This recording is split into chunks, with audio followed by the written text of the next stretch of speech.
Bismillah. Action, ça tourne. Je remarque souvent que certaines personnes peuvent avoir toutes les qualités du monde, mais zéro confiance en soi. Ce qui les empêche à entreprendre, à se faire de nouveaux amis, à prendre la parole en public par exemple, à faire de nouvelles choses et réellement vivre. Parce que qu'est-ce que serait la vie sans la confiance en soi? Et donc, depuis la création de mon compte Instagram, je reçois souvent cette question. Je sais pas pourquoi, mais c'est une question qui revient très souvent.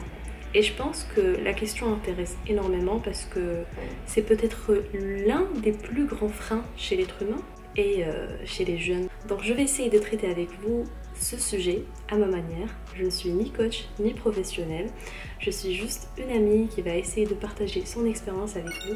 Je n'ai pas toujours eu confiance en moi, je n'ai toujours pas énormément confiance en moi dans toutes les situations de la vie, mais j'essaie de faire de mon mieux. Donc si je peux me permettre de partager ma petite expérience et ce que j'en pense avec vous, j'espère que ça va être utile. Maintenant, nous naissons avec le besoin de curiosité. C'est humain, c'est vital, mais malheureusement, avec une éducation un peu, je dirais, maladroite, un enfant qui fait une petite bêtise, parce que normalement c'est une découverte, il va se faire crier dessus par ses parents et doit assumer les conséquences un peu difficiles de son acte. Donc il va refuser peut-être de refaire la même chose, alors que normalement il essayait juste de faire une petite expérience. Pour lui, c'est juste quelque chose qui va lui apprendre, ou même pas. C'est juste une découverte de quelque chose qu'il veut savoir, qu'il veut comprendre. Mais bon, c'est pas grave, ça arrive, les parents nous crient dessus, maintenant on est des adultes. Je conseille à chaque personne, comme j'ai moi-même fait et je l'ai conseillé à mes amis également, ceux qu'ils ont également fait et ça a bien marché, c'est de faire un petit retour à l'enfance. Le retour dans l'enfance en fait va te permettre de comprendre comment tu as vécu ton enfance, tes petits traumatismes d'enfance. Parce qu'un traumatisme c'est pas forcément une histoire vraiment atroce, horrible à raconter, mais juste des petites déceptions qui font que, avec le cumul, tu perds cette confiance en toi petit à petit. Sinon, tu peux également faire le retour dans l'adolescence, de voir si tu t'es fait critiquer, juger pour certaines choses et que maintenant, tu te dis que ces choses sont impossibles à envisager. Tu peux faire cet exercice en accompagnement avec un ou une professionnelle, hypnothérapeute comme moi-même j'ai fait, ou tu peux le faire toute seule, tout seul à la maison. Et je pense que ça aussi, ça aide énormément parce que finalement, c'est la communication intérieure avec soi qui va vraiment aider.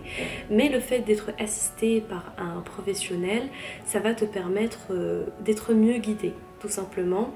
Tu vas avoir quelqu'un qui va te poser les bonnes questions et quand tu vas donner tes réponses, tu vas avoir une sorte de réponse à tes questions. Tu vas pleurer et peut-être pleurer, c'est pas sûr. Ça dépend de comment tu vis la chose. Tu vas apprendre énormément sur place. L'assistance professionnelle peut aider. Sinon, tu peux le faire tout seul. Je vais te laisser en barre d'infos, en description, quelques tableaux à remplir. Une manière très simple pour essayer de répondre à ces questions. Et j'espère que ça va t'aider. C'est des exercices que j'ai trouvés sur internet et certaines questions que je trouve utiles moi-même. Donc je vais te guider vers mon blog. Tu vas essayer de télécharger les petits tableaux, gratuitement bien sûr, et pouvoir y répondre tranquillement. Ça va peut-être te permettre de te rappeler comment tes parents te parlaient en tant qu'enfant, comment tu vivais la chose à l'école, comment tes camarades à l'école étaient avec toi, comment tu envisageais la vie à cette époque, comment tu voyais les choses.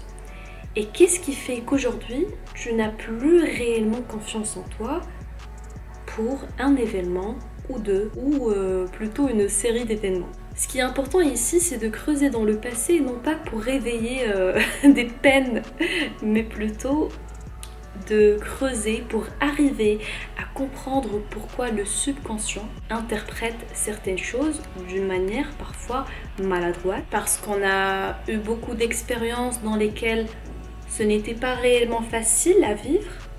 Donc voilà, Moi-même je suis stressée en faisant cette vidéo parce que j'ai peur de foirer ce que je fais depuis tout à l'heure et je me dis est-ce que je vais réussir par la suite à faire le montage, à calquer tout ça sur tout ça. Bon, c'est pas grave. Alors dans les tableaux que je vais te laisser, tu vas écrire toutes tes qualités, tes défauts, pourquoi pas, comme ça tu vas les envisager, tu vas essayer de comprendre ce qui fait de ces défauts quelque chose qui dérange dans ta personnalité, qui te dérange face à toi-même et non pas face aux autres. Ensuite, dans cet exercice, tu vas essayer d'écrire toutes tes qualités. Ça va te permettre de voir tes talents, les choses que tu sais faire et ça va te donner une belle vision de toi-même. Tu peux également noter tes petites et grandes réussites. Ça va te permettre d'acquérir plus de confiance en toi parce que tu es capable de faire énormément de choses. Ces bornes qu'on se crée soi-même, ces croyances limitantes qu'on connaît déjà tous, la société qui a fait que ces croyances limitantes sont vraiment ancrées dans notre subconscient, dans notre manière de faire et de voir les choses et de vivre. Donc essaye de te focaliser plutôt sur tes qualités.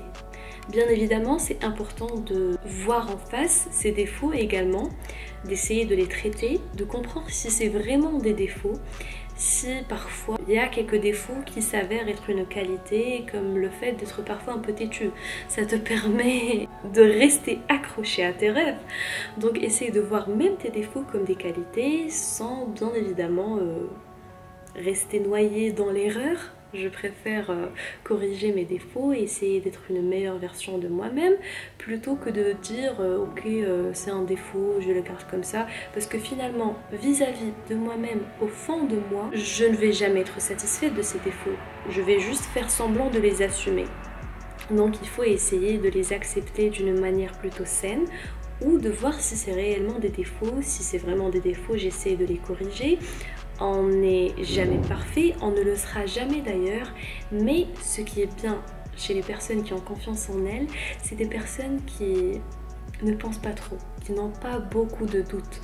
En fait, le fait de douter, ça nous freine énormément face à ce qu'on veut réaliser dans la vie. À travers cet exercice, j'espère réellement que tu vas pouvoir te concentrer sur tes points forts et de pouvoir les développer parce que tes qualités et tes points forts sont réellement ce qui va te faire avancer. Quand on se focalise et quand on s'investit corps et âme dans nos croyances, les belles croyances plutôt, on finit par réaliser énormément de choses. Un autre élément essentiel, c'est que beaucoup de personnes n'ont pas confiance en elles, même si elles essayent de le nier, mais c'est à cause du regard des autres. On a tellement peur du jugement des autres que on se crée mais des barrières. On ne fout rien de sa vie tout simplement parce que le voisin va penser ça, parce que une cousine va dire que j'ai fait ci et ça. Beaucoup de personnes par exemple veulent commencer une chaîne sur YouTube. C'est le rêve, je sais pas, c'est plutôt accessible maintenant, c'est pas comme la télé. Tu peux vraiment commencer dès maintenant et te lancer. Et pourtant, ce qui te freine, c'est le regard peut-être de la famille qui va se moquer, qu'est-ce qu'ils vont penser de moi, peut-être mes camarades de classe qui vont dire écoute Zozy, elle a créé une chaîne. D'ailleurs, j'ai déjà été, on va dire, victime de ce genre de choses, mais heureusement je l'ai pas considéré comme étant un événement traumatisant ou quoi que ce soit parce que c'était des remarques qui m'ont fait rire, heureusement. Non pas parce que ces personnes avaient peut-être raison, mais c'est juste parce que moi je croyais réellement en ce que je faisais et j'étais assez mature peut-être pour savoir que ces personnes disaient ça tout simplement parce que soit elles ne comprenaient pas ce que je fais, soit elles étaient dans leur jalousie et on ne peut pas contrôler cela, donc tu ne peux pas t'abstenir de faire certaines choses juste parce que d'autres personnes ne le comprennent pas ou parce qu'elles sont jalouses, parce qu'il y a deux types de personnes. Pas tout le monde est jaloux, il y a certaines personnes qui ne comprennent pas et donc elles ont ce besoin, je sais pas s'il est vital ou pas, mais elles ont ce besoin de te dire non, il faut arrêter, c'est pas bien, ou juste te juger parce que c'est leur manière de vivre, leur manière de voir les choses. Mais toi tu ne peux pas ne pas réaliser tes rêves juste parce qu'une telle ou telle personne a choisi de dire certaines choses. L'exemple de grandes célébrités, de personnes très connues, là, elles ont 1 milliard de personnes sur le dos qui critiquent ce qu'elles font. Et pourtant, ces personnes sont tous les jours actives à nous créer de nouvelles choses. Ces personnes fondent vraiment des entreprises qui réussissent réellement et ne se basent jamais, quasiment jamais, sur les critiques mal fondées, les critiques non constructives, tout simplement. Donc, ce que les autres pensent de toi ne doit pas te freiner face à ce que tu veux faire dans la vie. Et je pense que la confiance en soi, le manque de confiance en soi plutôt, est causé généralement à cause de ce que les autres vont penser de toi. Par exemple, tu as un interlocuteur face à toi ou tu es dans un entretien d'embauche par exemple et tu crois que la personne en face de toi est meilleure que toi. J'en ai déjà parlé sur Instagram, il n'y a pas une personne meilleure que toi. Tu es la meilleure version de toi-même, tu es en compétition avec toi-même et avec personne.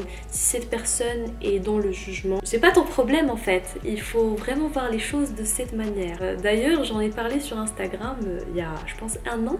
C'était en réponse à une question d'un garçon qui m'a dit: Zozy, je perds toujours mes mots face à mon interlocuteur, surtout quand il s'agit d'un entretien d'embauche. Alors mon conseil, c'est ce que je fais personnellement et ça marche très très bien, c'est que quand je suis dans une situation de stress dans laquelle je perds les moyens et donc je me dis cette personne va me juger, j'ai peur de tout foirer parce que je veux vraiment obtenir par exemple ce poste. Et là je me dis ok, cette personne en face de moi, elle va pas m'ouvrir les portes du paradis comme on dit en arabe.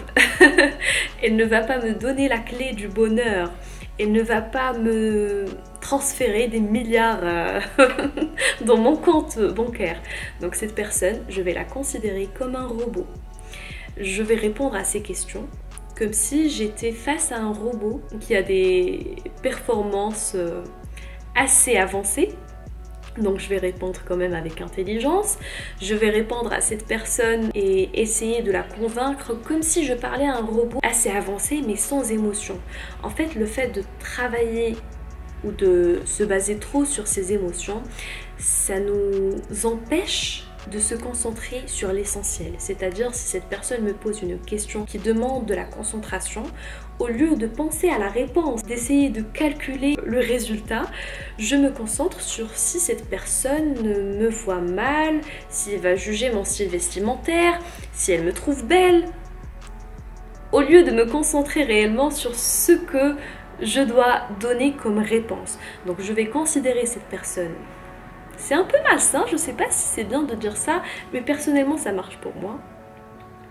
C'est de considérer la personne en face de moi comme un robot, et ça, pas dans toutes les situations. Je parle des situations dans lesquelles on doit être 100% professionnel. Par contre, en général, il faut acquérir une intelligence émotionnelle, parce que l'intelligence émotionnelle en fait nous permet de mieux communiquer, d'obtenir ce qu'on veut, parce que généralement le contact avec les autres c'est riche en émotions, c'est un échange d'émotions, d'énergie. Et pour ne pas faire de cette vidéo une simple série d'images et une bande de sang que je suis en train de voir en face de moi, je veux vraiment aider.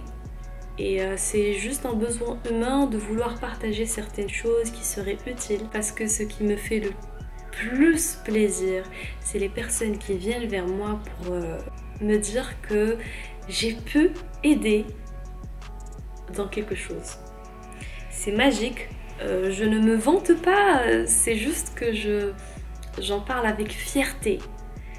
Quand une personne me dit aussi ça m'a aidé, ce petit conseil, t'imagines même pas à quel point ça a changé ma vie, ça me fait énormément plaisir. Donc la confiance en soi, pour moi, ce n'est pas juste une problématique, un sujet qui va attirer l'attention, parce que à ce stade, j'ai pas énormément de gens qui me suivent, mais j'essaie de répondre à cette question pour faire plaisir aux personnes qui se posent réellement la question et qui attendent toujours une vidéo de ma part dans laquelle je partage avec vous ce qui a pu m'aider.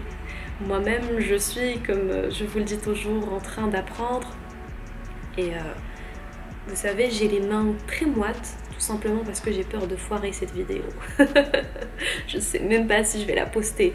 Donc même si je parle de confiance en soi, je suis pas la personne qui a le plus confiance en elle. Ni physiquement, ni mentalement, c'est pas très facile de rester connecté dans ce genre de choses.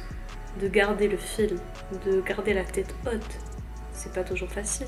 Je tiens juste à vous rappeler que ce podcast est un échange de paroles avec vous. J'espère que ça va vous faire plaisir, que ce type ou format de vidéo va pouvoir aider certaines personnes parce que ça me fait énormément plaisir en fait de partager ce genre de choses, je vous le dis. En tout cas, on se retrouve pour plus de contenu sur Instagram. Comme je vous ai dit, pour ne pas faire de cette vidéo une simple vidéo et une série d'images et une bande de son, je vous ai laissé en description quelques tableaux à remplir. J'espère que ça va vous aider à répondre à vos questions. J'espère que ça va vous aider à acquérir plus confiance en vous. Et voilà. N'oubliez pas de vous abonner à la chaîne, de laisser un petit like et un commentaire pour partager avec moi ce que vous en pensez, comment vous avez pu acquérir de la confiance en soi, est-ce que vous êtes intéressé par d'autres sujets que vous souhaitez me voir traiter sur la chaîne. Et voilà tout, j'espère que vous allez prendre soin de vous et sachez que si vous n'avez pas confiance en vous, personne n'aura confiance en vous, tout simplement. Bye. That I'm invincible, no